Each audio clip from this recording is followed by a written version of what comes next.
आज एनसीईआरटी का वेक्टर का सेकंड लेक्चर स्टार्ट कर रहा हूं जो एक्सरसाइज 10.2 के अंदर है। मैं आज आपके सामने क्वेश्चन नंबर 8 डिस्कस कर रहा हूं। 8 के क्वेश्चन के अंदर क्या है आपके पास, ये कोई पॉइंट P है और ये पॉइंट Q है, ठीक है, और उसने इनके कोऑर्डिनेट दे रखे हैं 1 2 3 और इसके दे रखे हैं 4 5 6। मतलब इस डायरेक्शन में आपको यूनिट वेक्टर निकालना है, मतलब इस दिशा में, इस दिशा के अनुदिश, मतलब आपको पी क्यू का यूनिट वेक्टर निकालना है। किसका यूनिट वेक्टर निकालना है? पी क्यू का। तो पहले आपको पी क्यू वेक्टर निकालना पड़ेगा। पी क्यू वेक्टर कैसे निकालेंगे मैंने बताया था, सेकंड माइनस फर्स्ट करते हैं, क्यू माइनस पी हो जाएगा ये, और यहाँ पे अपन ओ लगा देंगे। अब क्यू माइनस पी करेंगे तो 4 माइनस 1 आपका कितना हो जाएगा? 3, और आई कैप लगा देंगे। 5 माइनस 2 कितना हो जाएगा? 3, और यहाँ पे जे कैप लगा देंगे। और 6 माइनस 3 कितना हो जाएगा? 3, तो के कैप लगा देंगे। यहाँ से मेरे पास पी क्यू वैक्टर प्रोड्यूस्ड हो गया है, ठीक है। अब मेरे को इसी का यूनिट वेक्टर निकालना है, मतलब मात्रक सदिश या इकाई सदिश निकालना है। अब ये कैसे निकालेंगे देखिए, इसको निकालने के लिए अपन पी क्यू कैप लगाएंगे। P Q cap equal to P Q vector upon P Q का मैग्नीट्यूड कर देंगे। अब पी क्यू वैक्टर कितना है ये यहाँ लिखा हुआ है, 3i 3j और 3k कैप।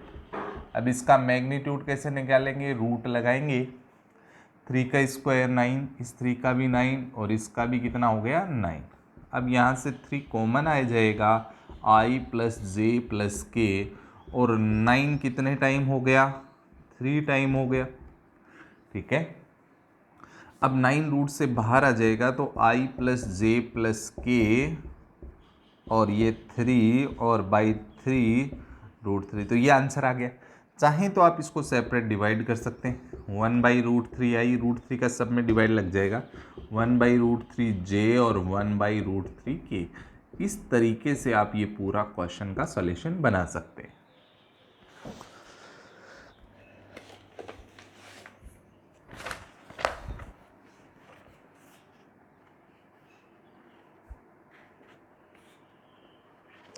नेक्स्ट क्वेश्चन के अंदर आ जाते हैं।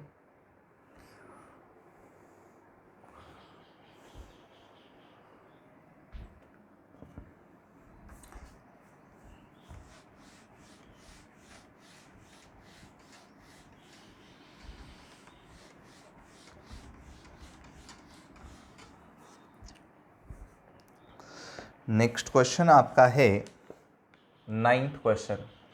इसके अंदर आपके पास ए वेक्टर है जिसका वैल्यू दे रखा है 2i माइनस जे कैप प्लस 2k कैप, और बी वेक्टर का वैल्यू दे रखा है -i प्लस जे माइनस के कैप, और उसने अपने से फाइंड करवाया है ए प्लस बी की डायरेक्शन में यूनिट वेक्टर। मतलब पहले मेरे को क्या करना पड़ेगा, जिसकी डायरेक्शन में निकालना है एटलीस्ट वो वेक्टर तो मेरे पास आए। तो ए प्लस बी निकालूंगा तो कैसे करेंगे, आई वाले आई में ऐड हो जाएंगे, 2i माइनस आई, तो अपने पास आई, जे प्लस जे माइनस जे मतलब 0j हो गया, और ये 2 माइनस के मतलब k हो गया। अब इसकी डायरेक्शन में यूनिट वेक्टर निकालना है। यूनिट वेक्टर के लिए कैप लगाऊंगा, दोनों पे एक साथ कैप नहीं लगा सकता, तो मैं इसको अज्यूम कर लूँगा इसी चीज़ को, a प्लस बी को c मान लिया, ये तो 0 हो ही गया था, i माइनस के हो गया। अब मेरे को इसका यूनिट वेक्टर निकालना है, मात्रक सदिश निकालना है, तो कैसे निकालूंगा? C cap equal to c vector upon magnitude of c. अब ये सी इसलिए माना था, इन दोनों पे एक साथ ऐसे कैप लगाते तो बद्दा लगता, ठीक है ना, इसलिए। अब क्या किया, सी वेक्टर को लिखा मैंने i माइनस के और डिवाइड बाई सी का मैग्नीट्यूड कैसे निकालेंगे, इसका कोफिशिएंट का स्क्वायर प्लस इसके कोफिशिएंट का स्क्वायर, तो i माइनस के अपॉन कितना हो गया? √2। इसको आप 1/√2i माइनस 1/√2k भी लिख सकते हैं। इस तरीके से इस क्वेश्चन का सॉल्यूशन होता है।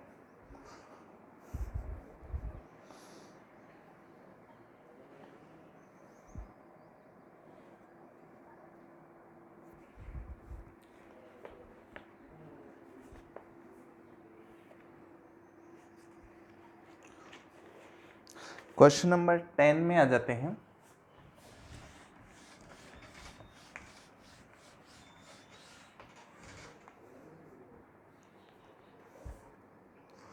अपने को कोई वेक्टर है, ये अक्सर बोर्ड में पूछा भी जाता है। ए वेक्टर अपने पास है 5 i cap minus j plus 2k cap, और अपने को इसकी डायरेक्शन में ऐसा वेक्टर निकालना है जिसका मैग्नीट्यूड 8 हो। ठीक है, तो सबसे पहले ये जो भी वेक्टर है इसका मैं यूनिट वेक्टर निकालूंगा। यूनिट वेक्टर और ये वेक्टर एक ही डायरेक्शन में होते हैं, कोई भी वेक्टर और उसका यूनिट वेक्टर एक ही डायरेक्शन में होते हैं। यूनिट वेक्टर होते ही उसका मैग्नीट्यूड 1 हो जाएगा। फिर मेरे को 8 मैग्नीट्यूड का निकालना है तो वो मैं 8 से मल्टीप्लाई कर दूंगा। ठीक है, तो ये फंडा मैं लगाने वाला हूँ। तो सबसे पहले तो मैं इसका यूनिट वेक्टर होते ही इसका मैग्नीट्यूड कितना हो जाएगा, मैग्नीट्यूड 1 हो जाएगा, मतलब परिमाण क्या हो जाएगा, 1 हो जाएगा। तो फिर मेरे को 8 का चाहिए तो मैं 8 से मल्टीप्लाई कर दूंगा, 7 का चाहिए तो 7 से मल्टीप्लाई कर दूंगा। तो यूनिट वेक्टर निकालने के लिए ए कैप इक्वल टू कितना हो गया, ए वेक्टर अपॉन ए का मैग्नीट्यूड। तो a cap equal to a vector अपने पास है 5i minus j plus 2k, और अपॉन इसका मैग्नीट्यूड हो जाएगा 25, इसका 1, इसका 4। A cap equal to 5i minus j plus 2k और डिवाइड में हो गया √30। अब ये जो भी है फिलहाल इसका मैग्नीट्यूड कितना है, 1 है। अब मेरे को इसका 8 मैग्नीट्यूड चाहिए। ऐड करना है तो 8 से मल्टीप्लाई कर दूंगा बोथ साइड, 8 से इधर भी कर दिया मैंने 5i minus j plus 2k और डिवाइड बाय √30। 8 से करेंगे तो 40i minus 8j plus 16k और डिवाइड में कितना रह गया, √30। तो ये फाइनलाइज इसका आंसर हो गया है। ठीक है, नेक्स्ट क्वेश्चन में आ जाते हैं।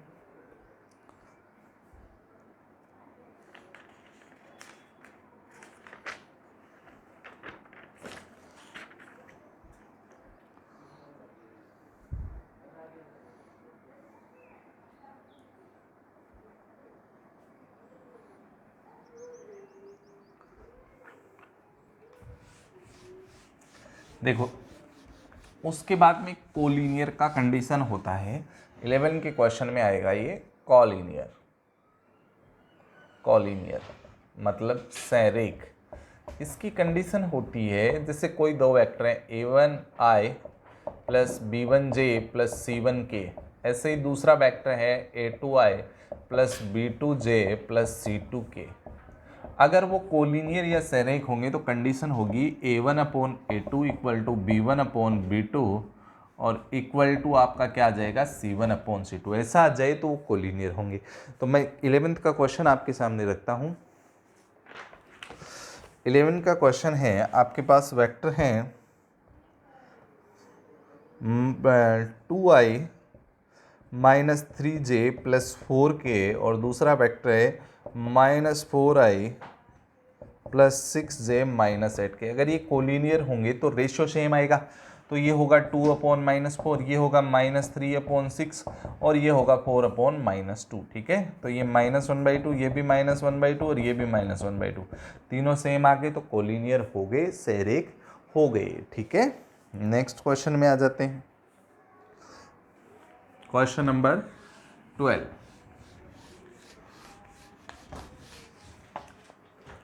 क्वेश्चन नंबर 12 के अंदर आपके सामने एक वेक्टर है जो है i plus 2j plus 3k। कोई भी वेक्टर है, इसको नाम मैंने ए दे दिया है और इसकी डायरेक्शन कोसाइन या दिक कोसाइन या दिक कोज्जा भी बोलते हैं, निकालनी है। अब ये क्या चीज होती है, आपको यूनिट वेक्टर निकालना है। क्या निकालना है, यूनिट वेक्टर निकाल दो बस। इसका ये क्या चीज़ है, इसके ऊपर मैं अभी डिस्कस कर दूंगा। ये हालांकि अगले चैप्टर में आएगी, 3D का पार्ट है ये, पर यहाँ पे इसका मतलब क्या है वो देखिए। आपको यूनिट वेक्टर निकालना है बस। यूनिट वेक्टर मतलब मात्रक सदिश निकालना है। ये जब निकालोगे तो ए कैप इक्वल टू आएगा, ए वेक्टर जो भी है वो लिख दिए और डिवाइड में इसका मैग्नीट्यूड में इन सब का स्क्वायर करना होता है, वो भी पॉजिटिव। 1, 2 का स्क्वायर 4, 3 का 9। तो ए कैप इक्वल टू आ गया आई प्लस 2j प्लस 3k और डिवाइड बाई √14। अब √14 जो है ए कैप ये 1/√14 हो गया आई कैप, और अगला हो गया 2/√14 जे कैप, और अगला हो गया 3/√14 के कैप।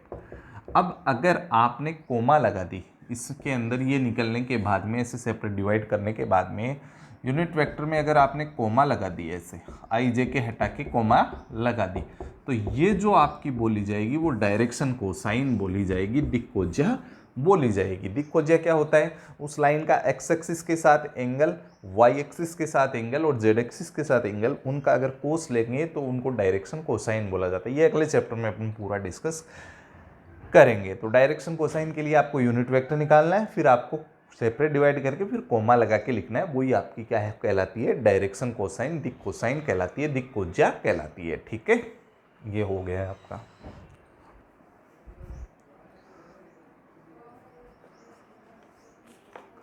नेक्स्ट में आ जाते हैं।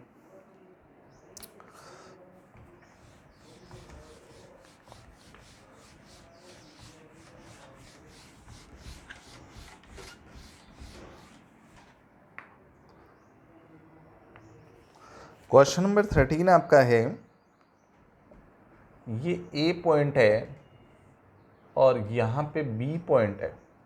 ए पॉइंट के कोऑर्डिनेट है 1, 2, -3 और बी पॉइंट के कोऑर्डिनेट है -1, -2 और 1। तो अपने को ए बी की डायरेक्शन में जो वेक्टर है उसकी डायरेक्शन कोसाइन निकालनी है। तो डायरेक्शन से कोई मतलब नहीं, आपको ए बी वेक्टर निकालना है। ए बी वेक्टर कैसे निकलेगा? Second minus first, b minus a से निकल जाएगा। अब बी माइनस ए करेंगे तो -1, -2i, -2 -4j और 1 + 3 4k हो गया। ये आपका ए बी वेक्टर हो गया। अब आपको डीसीज पूछी गई है, डायरेक्शन कोसाइंस पूछी गई है, तो आपको यूनिट वेक्टर तक जाना है। और यूनिट वेक्टर कैसे निकालेंगे? देखिए, यूनिट वेक्टर जो है वो निकलेगा A B cap equal to A B vector upon A B का मैग्नीट्यूड। अब ए बी वैक्टर क्या है? -2i -4j + 4k। अब इनका मैग्नीट्यूड कैसे निकालेंगे? स्क्वायर कर दो सबका, स्क्वायर करोगे तो प्लस के ही होंगे, स्क्वायर करोगे तो प्लस के ही होंगे। तो ये -2i -4j + 4k और ये हो गए 36। अब 36 को मैं कैसे लिखूँगा? यहाँ लिख देता हूँ -2/36 का √6, इसके नीचे भी लगा दो -4/6 j और ये +4/6 के। 2 से काट देंगे तो -1/3i -1/3j और प्लस 2/3j और 2/3k कैप हो गया। अगर आप इनको कोमा लगा के लिख दोगे तो आपका आंसर आ गया -1/3 -2/3 और 2/3। ये 3 डिसीज आ गई है, डायरेक्शन कोसाइन आ गई है, दिक्कोज्या आ गई है। ठीक है, इस तरीके से आपका क्वेश्चन कंप्लीट होता है।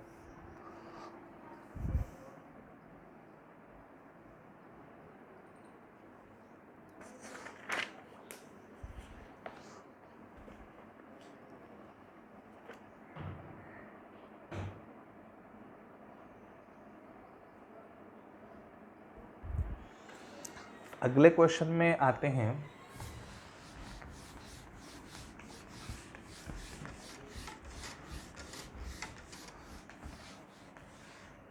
क्वेश्चन नंबर 14 है, अपने पास कोई वेक्टर है a vector equal to i + j + k और उसने कुछ पूछा है कि ये OX, OY और OZ के साथ इक्वली इंक्लाइंड है, मतलब बराबर झुका हुआ है। तो अभी मेरे को इसके बारे में कोई आइडिया नहीं है, कोसाइन तक जाता हूँ। कोसाइन का मतलब कोस, कोस का मतलब एंगल, एंगल सेम आ जाता है तो इक्वल झुका हुआ है। तो मेरे को कोसाइन तक जाना है इस क्वेश्चन में। तो कैसे करते हैं? सबसे पहले कोसाइन तक जाने के लिए यूनिट वेक्टर अपने पास रास्ता होता है, तो इसका मात्रक सदिश अपन निकालेंगे। मात्रक सदिश यूनिट वेक्टर कैसे निकालेंगे? A cap equal to a vector upon magnitude of a. तो a cap equal to a vector अपने पास क्या है? i + j + k और डिवाइड में इसका मैग्नीट्यूड कितना हो गया? 1 का स्क्वायर 1, 1 का 1, 1 का 1, आई प्लस जे प्लस के और डिवाइड हो गया √3। अब मैं सब में डिवाइड कर दूंगा तो 1/√3, 1/√3 और 1/√3 अपने पास आ गए हैं डायरेक्शन कोसाइन। ठीक है, अब मेरे को क्या करना है, डायरेक्शन कोसाइन निकालनी है अच्छे से। डायरेक्शन कोसाइन क्या हो जाएगी, 1/√3, 1/√3 कोमा लगा के लिख दिए इसे 1/3। कोसाइन का मतलब होता है कॉस, कॉस है ये, कोसाइन का मतलब कॉस है। और ये एक्स एक्सिस के साथ पहले वाला अल्फा एंगल बना रहा है, फिर ये वाई एक्सिस के साथ बीटा, और ये जेड एक्सिस, कोई भी लाइन है एक्स एक्सिस के साथ अल्फा एंगल पे, वाई एक्सिस के साथ बीटा और जेड एक्सिस के साथ गामा एंगल पे झुकी हुई है, या वेक्टर। कॉस को इधर ले गए तो अल्फा इक्वल टू आ गया कॉस इनवर्स 1/√3। ऐसे कॉस को इधर ले गए तो बीटा इक्वल टू आ गया कॉस इनवर्स 1/√3। ऐसे कॉस को इधर ले गए तो गामा इक्वल टू आ गया कॉस इनवर्स 1/√3। इसका मतलब alpha equal to beta equal to gamma हो गया। तो ये वेक्टर इक्वली इंक्लाइंड हो गया ओ एक्स, ओ वाई और ओ जेड। ओ एक्स का मतलब एक्स एक्सिस, ओ वाई का मतलब वाई एक्सिस और ओ जेड का मतलब Z axis. Z axis Y axis और एक्स एक्सिस के साथ इक्वली इंक्लाइंड हो गया, समान झुकाव रखता है।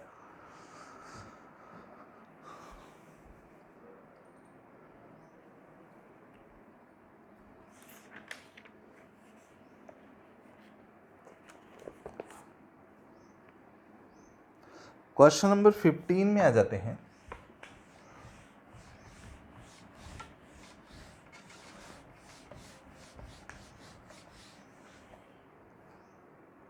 फिफ्टीन का क्वेश्चन है, उसके अंदर पी पॉइंट के बारे में चर्चा हो रही है। वो है आई प्लस 2j माइनस के, और क्यू पॉइंट है वो है -i प्लस जे प्लस के, और 2:1 में अपने को इसको क्या करना है, डिवाइड करना है। तो देखिए ये कोई लाइन है, यहाँ P है, यहाँ Q है। P के कोऑर्डिनेट है 1 2 -1 और Q के -1 1 1, और 2:1 में इसको इंटरनल डिवाइड कर रहा है, मतलब अंतः विभाजन है। तो कैसे करेंगे देखिए, सबसे पहले, और एक होता है एक्सटर्नल डिवीजन। एक्सटर्नल डिवीजन मतलब बाह्य विभाजन। देखिए सबसे पहले इसको x1 y1 z1 मानते हैं, इसको x2 y2 z2 मानते हैं, और ये रेशो m1 m2 होता है। जैसे इंटरनल में ये पॉइंट r हो गया, तो r के लिए, r के कोऑर्डिनेट x y z मानूँ तो r के लिए x का फार्मूला होता है m1 x2 plus m2 x1 upon m1 plus m2। y का होता है m1 y2 plus m2 y1 upon m1 plus m2, और z का होता है m1 z2 plus m2 z1 upon m1 plus m2। अब आपको इसके अंदर सारी वैल्यूज मैंने लिख रखी है, वो फिल करनी है।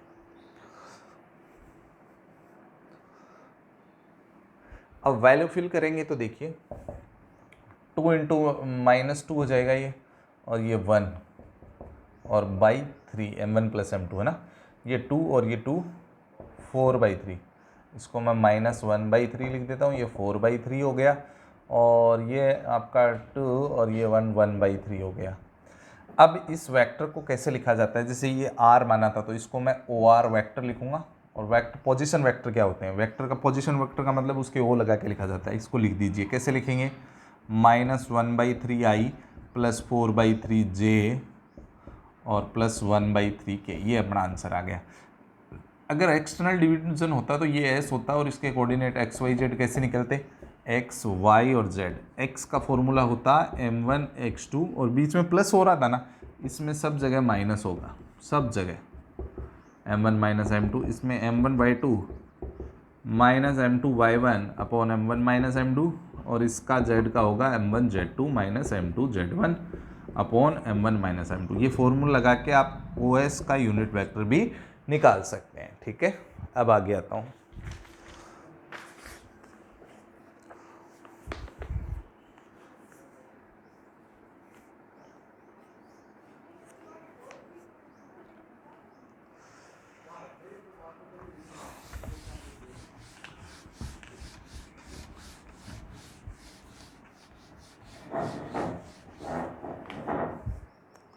क्वेश्चन नंबर 16 में आ जाते हैं।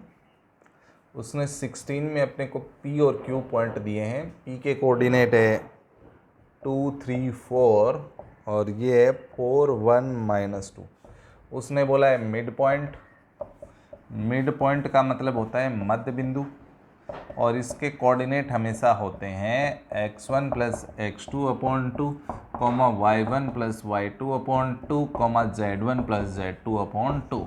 तो ये आपका x1 y1 z1, ये x2 y2 z2 है। ठीक है, कैसे निकालेंगे देखिए। 2 + 4 6/2 3, 3 1 4/2 2, 4 - 2 2/2 1। तो ये जैसे इसको मैं मान लेता हूँ r, तो r को यूनिट पोजीशन वेक्टर में OR लिखूंगा। इसको कैसे लिखूंगा, वेक्टर में 3i + 2j + k, और ये इसका फाइनल आंसर आ गया है। नेक्स्ट में आ जाता हूँ।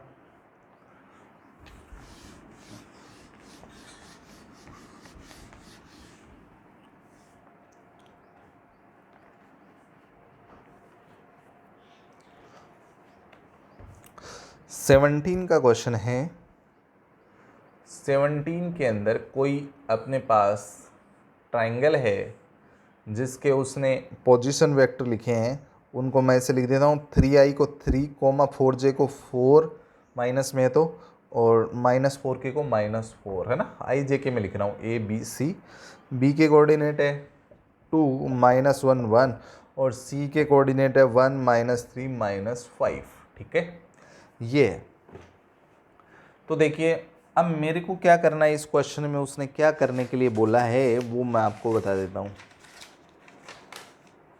इस क्वेश्चन के अंदर अपने को बोला है कि ये जो है वो राइट एंगल ट्रायंगल बना रहे हैं, समकोण त्रिभुज बना रहे हैं।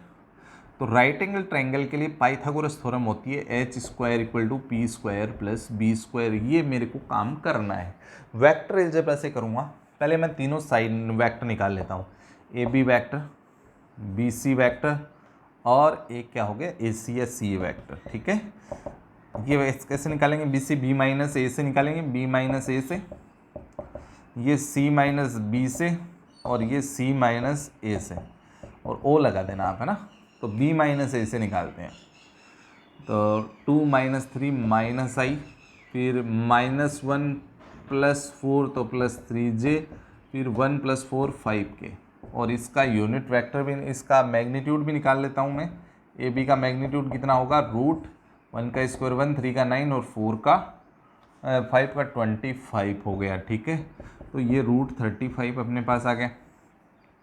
C B से C - B करेंगे तो 1 - 2 -i, -3 -1 तो +2j, -2j, -5 और -1 -6k, और इसका मैग्नीट्यूड भी निकाल लेते हैं। BC का मैग्नीट्यूड कितना हो गया, 1 का स्क्वायर 1, 2 का 4, 6 का 36, तो ये 41 हो गया। अब C - A से AC निकाल देंगे। C - A करेंगे तो 1 - 3 -2i, -3 + j, और -5 -k। अब AC का मैग्नीट्यूड भी निकाल देता हूँ। तो 2 का 4 हो गया, 1 का 1, और 1 का 1 √6 हो गया। अब सबसे बड़ी साइड ये है, पाइथागोरस में पुट करता हूँ। सबसे बड़ी साइड का स्क्वायर हो गया, और इसका स्क्वायर प्लस इसका स्क्वायर, तो 41 = 41। दोनों साइड सेटिस्फाई हो रही है। इसका मतलब ये पाइथागोरस को सेटिस्फाई कर रहा है। तो ये राइट एंगल ट्रायंगल है, समकोण त्रिभुज है।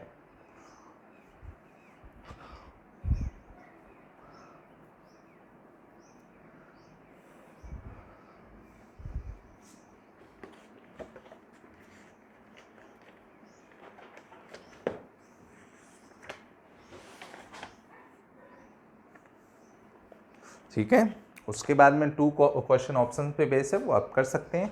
ठीक है, ओके, थैंक यू।